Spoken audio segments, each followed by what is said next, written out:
Today, I'm joined by Yolanda Fraction, a senior organization development consultant, speaker, and the author of Joyful Workplaces. Yolanda brings nearly 20 years of experience across education, leadership development, where her work focuses on helping leaders move beyond surface-level culture conversations to examine how work is actually designed. So, hello, Yolanda. Thank you so much for joining me today. I am so excited about this conversation because I read your book and about Joyful Workplaces is the title, and it was like it was speaking to me directly.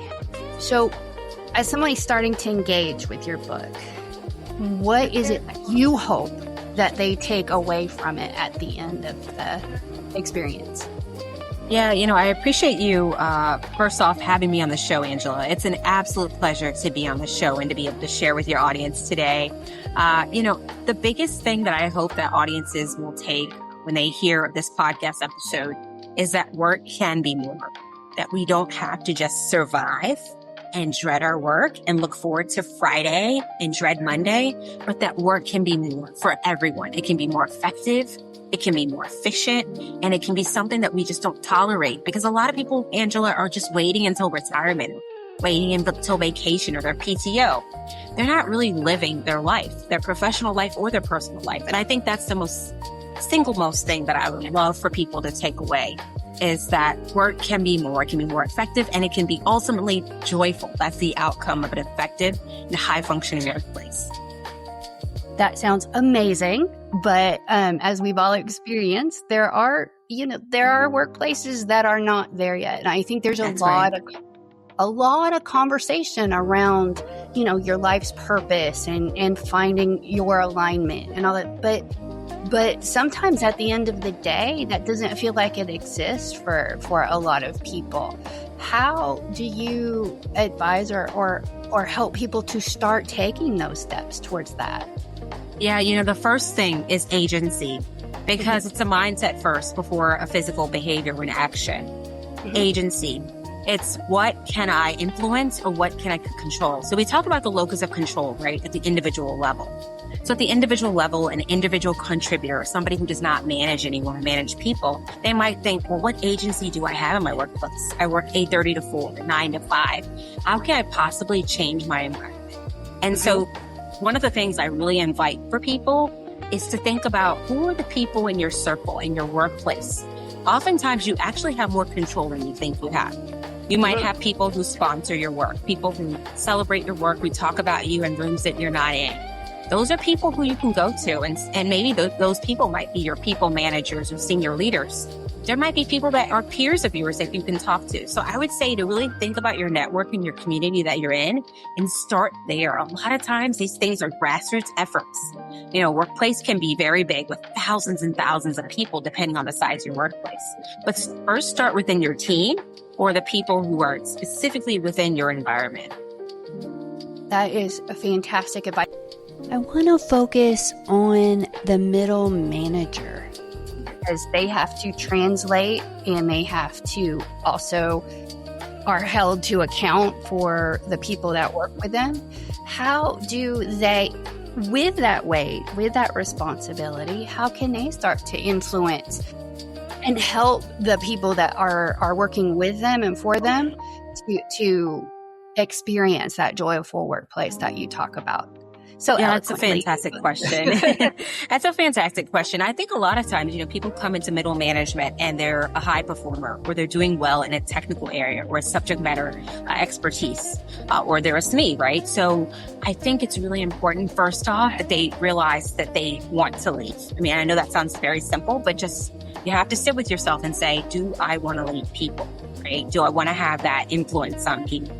So I would say for the middle manager, we talk about self-leadership a lot. One of my favorite people that I hear on the stage is John Maxwell. And he talks about the different types of leaders, right? And I think it's really important that that person have a stewardship mindset. Okay. So with that, I think it's certain things that you have to do to set the stage for yourself. And first defining, do I want to be a leader? If so, how do I want to lead people? Right. So I would say tactically or practically on the day to day, what can you use Monday? Okay. What I would say is it's really important first to go step up and get clarity from your people manager, right? Because sometimes there can be spans of control and layers, right? Organization development, we talk about layers and spans. And so I would say go a step up. Make sure you're asking your senior leader, what are our priorities, right? Because oftentimes we have burnout. We have all kinds of different things that to your point, the individual contributor might be sensing or feeling. And that's because of workload mismanagement, or it's not mismanagement of the particular people manager. It could be too many priorities, right? And so it's really important to first start with, hey, what are our priorities? What are our goals, our vehicles? How are we getting to what we want? How are we achieving our objectives? What are those activities? So some of these things are more technical. Doing strategic planning is a great way to start for a middle manager. A lot of times middle managers, it's almost like they don't use the strategy because they're so busy executing, Angela. So I would say, you have to kind of slow down and think, all right, what does my team need right now? What's a nice to have? What's a need to have? And then what's something that I can kind of let go? We call those the trade-offs that we can make. So I would say start there with the structural things. Oftentimes when you solve those structural things, those people issues, those things will resolve themselves, those people concerns. I agree totally. And one of the things that I absolutely loved about your book was that you still honored the fact that businesses don't exist in a vacuum, and people do not exist in a vacuum, and they certainly don't work in a vacuum. No, they don't. And how? So a lot. I have to tell you, I absolutely just love this book because a business. I mean, if you just take a look at the recent, news. I mean, there are things that impact the way a business can conduct business that then in turn impacts the workplace. But I feel like when businesses get in that mindset, and I'm thinking of the organizational level here, right? Not necessarily the individual or the manager, because they have, as they are navigating those difficult complexities, tariffs or war or whatever, those really big things. They're really big things that they have no control over. Right. But then as they're trying to navigate through this, they have a thing you talked about, priorities, where everything becomes a priority, and then it becomes impossible. And really, when you're in that middle space, it gets really difficult to try to figure out what the next steps are there. That's right.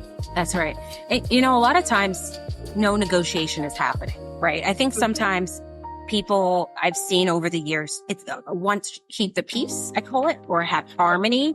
And I'm not saying that's not important to have harmonious relationships, harmonious environments. That's how we all keep our jobs, right? If we're being honest, we don't want to create too much friction. That's the reality. I'll be honest with you. But I would say one thing a people manager can get really good at is coaching, asking really good questions and leaning in and being very curious. If you're in a board meeting, or if you're in a senior leadership meeting, or if you just even have a little bit of talk time one-on-one with your boss, really asking, hey, what are we driving to right now? It could be a quarter even. I used to be in financial services, and we looked at everything in terms of quarters. We have quarterly calls, all things like that.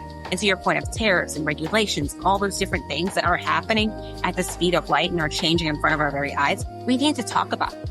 But I think the good thing is that we have the opportunity, if we develop good relationships with our bosses and the people who are within our organization, you have to be able to have that psychological safety to be able to ask those hard questions. So I would ask people, can you have those hard questions? Because I've seen it before in practice, is that people manager, middle line, frontline person, who's the frontline employee, they're just going because they feel like they have to. And a lot of people feel like they cannot ask the question, like, do we need this? I've seen work being done that we don't need anymore, right? Exactly. Or are we doing it? Why are we doing it this way? Whether you use Six Sigma or you use an agile methodology, you want to use a practice or a methodology or a framework that's going to allow you to question and challenge the way that you previously have been doing things. And now I think that's what happens is people get stuck in this whole rut where they can't change a thing and they can't influence a thing. If you can't change or influence something, then you need to sit with yourself and say, am I in the right environment? Because minimally, even people managers should be able to influence the work. Maybe not change it, but they can influence it and control it to some degree for their team so their team is protected a little bit. Exactly. I mean, you spoke about psychological safety, and that is honestly, it's a term that is used a lot in conversation. Yeah. It's used a lot, but I don't think in a lot of places. Now, there are some places that I have worked that are absolutely fantastic, and you do have that. You know what? I really don't think this is a good idea. You do feel safe. Yeah. But there are people who are in places that safety does not feel existent. And they're not necessarily in that phase of their life where they feel that they can leave. Because, you know, that at the end of the day, the job market is just as scary as the business environment. Right. So how do we start to...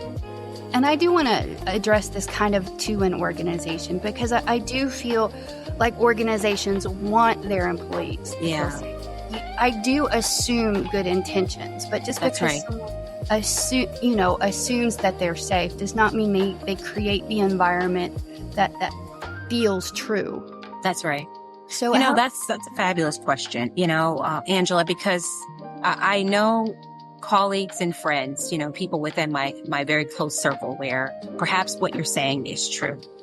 Perhaps you're in a situation or scenario where you can't leave your job today or tomorrow without another job.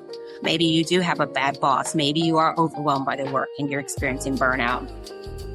I would say, I have a yes and approach. I've been talking about this a lot, is a yes and approach. At the individual level, right? Talking specifically about the individual level. There's a whole host of wellness and well-being offerings that people have, whether it's EAP or therapy or coaching, all those different things that we think of that help us to be well, right? I would say if you're doing all those things, Angela, you're doing the yoga or whatever practice you have for centering yourself. If you're trying to have good one-on-ones with your boss and talking about what's your workload today, you're checking in and you're still feeling burned out, even after maybe taking your PTO or your short-term vacation, whatever time off it is, then I would say you have to sit with yourself and figure out, okay, here's my day, 8 to 4. Here are the tasks. Get really, really organized and very specific about what it is, outcomes you're driving towards. Okay? So I would say if I had nothing else I could impress upon a person is drive to outcomes. Add value from where you are, right? The biggest thing I see is when people get into this task mindset and start to say, I'm a cog in a wheel, or I'm just, on the rat race every day. That's a mentality, right? And we have to shift that mentality. So you have agency to decide, how do I want to spend my work day, right? Unless there are certain environments, of course, if you're in a call center and you have to answer a certain number of calls in an hour, whatever the time is. But figure out where you do have agency, right? I would say when I think about the most challenging environment I've ever been in, I was in a place, I'll be completely honest. I was working retail because I had to work retail. And I had a day job, 8 to 4 as a teacher. And then I would get off and I'd work literally like 5 to close it in retail. It was a lot, right? And I was always on my feet. But what I would do is I would try to take those pauses mentally to tell myself, what am I driving towards? I have a plan. This is not where I'm always going to be. That was almost 15 years earlier. So I would say you have to really be clear for yourself when developing a strategy. Role design and job design is something I would encourage people to look at. Life design is a big one. that I recommend to people, that's touted, and just really taking advantage of my own career. My career is not my manager's. My career is not my organization's. It's mine. It's mine to own. And so that 8 to 4 time that I have, or whatever that schedule is, I don't know, people work shifts nowadays too. Whatever that time is, how can I maximize that time?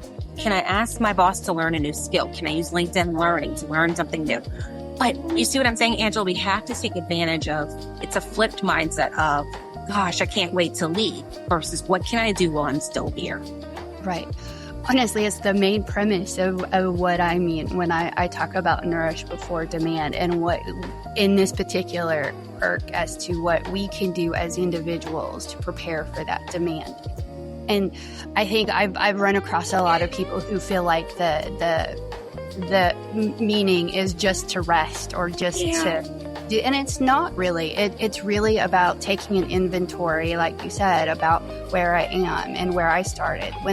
When I started going through my own kind of thought process along these lines, I honestly loved the job that I was in, but the job was not really good for me, because there was a certain toll that it was taking to be in those interactions, those termination discussions, those really deep emotional things that you want to be available for your employees as an HR person to walk them through. And it was draining me. And I had to take a look at myself, and I took a look at my resume, where the things that I was good at, the strengths that I had, and where am I going to be the most impactful within this space and still move forward. And I do think that there are things that organizations need to understand about that. Yeah. About how to create that environment that makes it possible. That's right.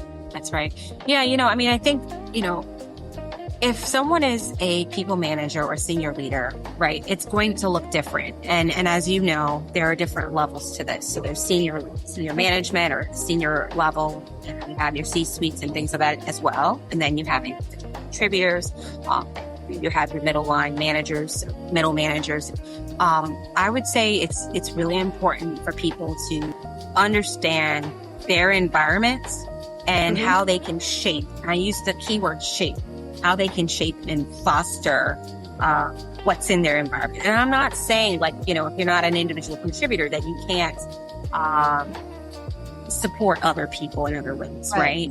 But I think what I see sometimes over the years, particularly because I've done a lot of coaching over the years, is this shoulda, coulda, woulda, blaming, excuses, and, kind of think about when you look at Glassdoor, someone's displeased with, perhaps an environment, and there's complaint about it, right? So I would probably caution being in an environment where you can, to your point, you're an employee or you're a team member. I call it not an employee, you're a team member, and you're just simply draining yourself and you're draining other people, right? So I go back to that leader concept of a leader should create leaders, not necessarily followers.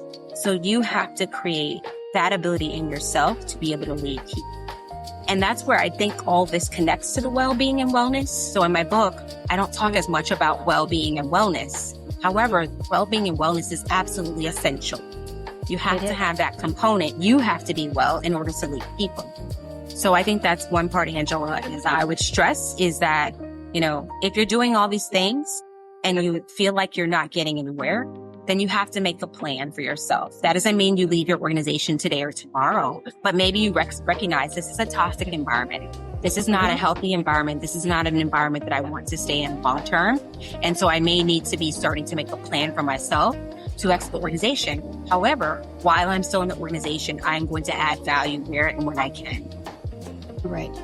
I love that. So one of the stories that I recall from your book was when you talked about your first day of teaching. Yes. And that the person who made you feel welcome, and I apologize, I wrote the name down, but I don't. Yeah, Amanda. And I think that's important because sometimes we feel like, that having those connections and how we can help someone else feel comfortable and more relaxed, maybe, and really, maybe not but as peer, on the peer level. You're not necessarily part of the team per se, but you have engagement with these people, and you see someone maybe struggling, or you see someone. How can we help from that perspective, from just making the environment more pleasant and being personable and kind? Yeah, there's this concept of small, tiny gestures. And it's really important that I think one of the most simple things is that you have to change in your mind how you see a person, right? A lot of times someone might see, if you're a manager, hey, I need this team member to do this thing. I need to get them to do this task, right? So it's a very task-oriented relationship. This person's on my team. I need this from them. So it's an input-output. If they do this, I need them to do that. So I would say for me, a manager that says hello when they see me or pops into my office, thinking about Amanda, because that was my first ever year of teaching, I didn't know any. There was no space where I felt really comfortable. I was doubting myself. I really was kind of feeling, I wouldn't say imposter syndrome was the case, but I was feeling out of place, like a fish out of water. Right. And so I'd say those small, tiny gestures are, hey, who are you having lunch with today? Right? You're seeing somebody, maybe they're taking a break. Just ask them, hey, would you like to take a walk? You have 5 minutes. Those little small things within a day, if you're remote, just popping onto the teams, if you all are maybe fully remote, saying hello, good morning. How's your day going? So oftentimes people like to start in with the work, and they're very task oriented. If you're a manager, you might forget the salutations and the greetings. So that's something I'm really encouraging for people to really think about. What are those small ways? They're going to be very specific to your environment, but what are those small ways? A thank you goes a long way. Not taking credit for someone else's work. Crediting someone if they do a great job on a project. Little things like that, giving people shout outs. So I would say cultivating those behaviors, just like you would a good friend. So that for me was Amanda. Just like you're a good friend to someone, be a good colleague to someone. Right. I appreciate it. I know it feels like I'm all over the place here today, and it's good. But it's I want to understand how organizations, people, and managers can not only influence themselves, but how they can really have an impact on the environment that they are in. And I think a lot of people, and I am very much on board with changing the mindset, because I do think a lot of people think about these things and they don't feel that agency. They don't feel that they have that ability to choose their next step or their next adventure, if you will. And I think it's important to look at this in different ways, because there are many different ways that we can influence our environment. What do you think is some both consequential things that are simple things that people can do on a daily that helps to bring that agency to forefront, that in their mind, I have a part to play? Yeah. Well, first would be to your point of saying, I have a part to play, acknowledging that and being clear on what's their part. If you're doing a good job in your role and there is this ability to have that conversation with your boss about your strengths, that's a good place to start, is having that conversation about what are my strengths. And one of the things I've enjoyed doing in my current role is I have a strength in helping other people to fulfill their purpose. So I became a life design guide where I worked. And so I was doing my job well. I was getting my work done. My outcomes were being met. And so I gave myself an opportunity to pour into other people. Right. So again, am I going off and finding another job? No, I'm establishing other competencies, which is career development, learning and development, other things that I'm really, really good at. And then I would also say, explore for yourself your blind spots. all of us have blind spots and things that, well, perhaps we're underdeveloped in, areas we're underdeveloped in. Mm-hmm. And so for me, it's not just a mindset. It can be literally a skill, right? So we talk about KSAOs a lot, knowledge, skills, abilities, and other skills. And I think for people, you want to keep growing, you want to keep developing. And so when you're in a workplace, I call it the joyful workplace, right? Design. When you're in that environment, you really want to think, how can I connect with people that I trust that can help me create the right conditions, not only for myself, but for other people? You can't do anything by your alone. So I think that's where you have to have those little conversations. If you're truly, Angela, operating in this place of isolation, you can't find any peers that are aligned, then it's probably a you problem. Right. And I know that's hard to hear. That's hard to hear. I'm talking to a blind audience here. I don't know who I'm talking to. But sometimes when I'm doing coaching calls, I get, Yolanda, I couldn't do this. At the end of a coaching call, we like to ask people, what's your next step? Would you like to do A, B, or C? Sometimes we give them choices and options that they've created, right? I might say, what's next on the horizon for you? What does your homework look like? And if people say to me, I'm just stuck, that's a problem with you, right? So if you're stuck and you can't see the possibilities, so I would say you really need to create structure for yourself so that you're using your time as wisely and as best as you can. Look for other areas to grow, other opportunities so that you can shape and influence people. And by not focusing on yourself, I found there's a lot of life to that. And there's life to being able to give away the things that you've mastered and the competencies that you've been able to develop yourself. So that's where I would start if you're feeling like I'm an individual contributor. I can't necessarily develop the right conditions. Be introspective and look at your behaviors. What are you putting out into the environment? Are you putting out negativity or gossip? Like back in the day, I had this job where I was in like the cube farm. And I would just see people all throughout the day. And this was well before the pandemic. And I would see people just like venting or upset. And I'm like, gosh, this is such negative energy going into this environment today, right? That's a loss of, I'm not going to say a loss of performance, but a loss of energy. Talking about things that you cannot control. I mean, there's a time and a place for venting, yes. But how are you using your time as best as you can to align yourself with others who really want to support, develop, and create the right conditions for an organization? I've experienced that myself. And honestly, to me, I think gossip in particular, especially when it's about other people, is the in my opinion, single most destructive force in the workplace. Because it's usually not based in fact, or it's based in just enough fact that it gives it credibility, and that's the worst kind. Yeah. Be careful of your words. Be cautious and thoughtful of your words. I do believe words have power and it's not just some superficial spiritual thing, but when you're going into your day, you're like, gosh, another day, it's Groundhog's Day. You're already starting in a negative energy. You're already setting yourself up because as humans, it's confirmation bias, right? You're going to look out for those things that confirm what you just said at the top of the day, at the beginning of the day. So you're looking for that, and it's unintentional. Right. When you're thinking about, for final words, I know we're getting close, but for final words, what would you say about what is the single most important thing that someone can do on a daily to create that joyful workplace? There's a lot in my book.